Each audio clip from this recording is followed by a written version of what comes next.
بسم الله الرحمن الرحيم waxaan doonayaa inaan caawa halkan aan kala hadlo shacabka Soomaaliyeed meel kasta oo ay joogaan oo runtii walaac xoogan ka qaba xaaladaha taagan iyo mustaqbalka dalka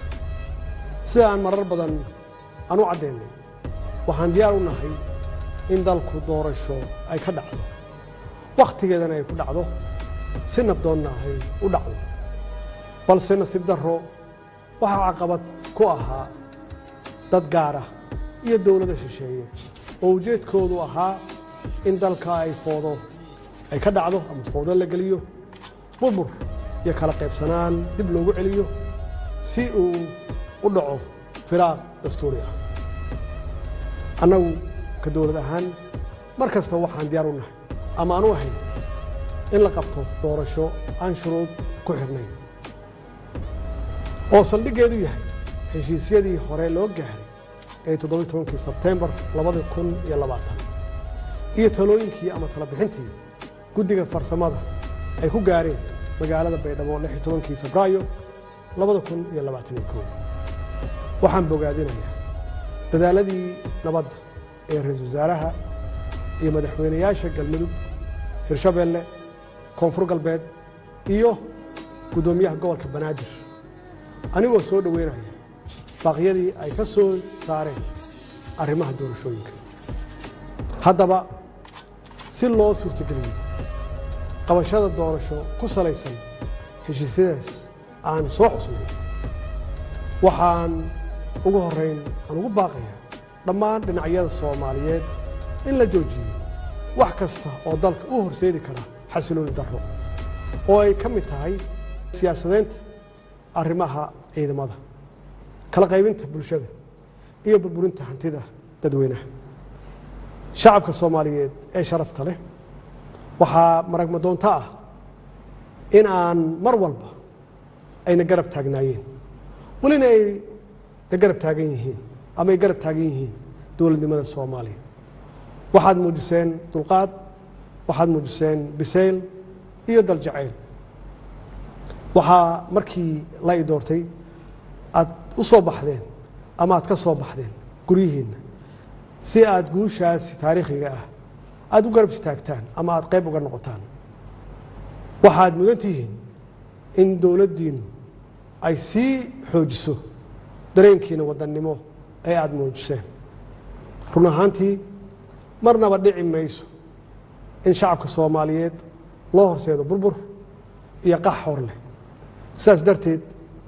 waxaan ugu baaqaynaa ama aan ugu baaqayaa dhinacyada abaabulaya xasilooni darrada oo ay ka mid yihiin siyaasiyiin shalay xilal dalka u soo hayay maantana doonaya inay xilkaas iyo mid la mid ah ay qabtaan inay u horseedaan foodo si ay kursi ay ugu gaaraan maalmihii la soo dhaafay waxaa astaan cad ay u ahaayeen sharka iyo khayrka waxaa loo qaybsamay badbaadiye iyo barakiciye intii aanu noqon lahayn barakiciyaal waxaa aan doonaynaa inaynu noqonno badbaadiyaal danaha siyaasadda way dhammaan karaan ama way iska dhammaanayaan waxaase waaraya ciidda iyo calanka ummadda Soomaaliyeed ayagaana mudnaan kale waxyaabaha kale ee aanu isku hayno waxaan garawsanay inaan ka hortagno hagardaamo kasta oo lagu beegsanayo xasiloonideenna iyo badqabkeenna shisheeye badan ayaa maskax maal iyo muruqba ku bixinaya sidii ay u marxabaabin lahaayeen horumarka ummadda Soomaaliyeed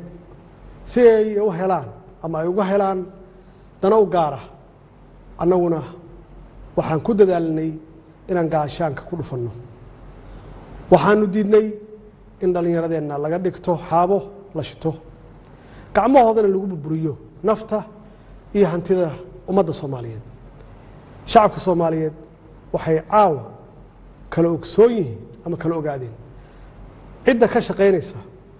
inaysan doorasho dhicin dowladnimada la burburiyo iyo cidda u hiilinaysa nabadda qaranimada iyo wada jirka ummadda Soomaaliyeed shacabka Soomaaliyeed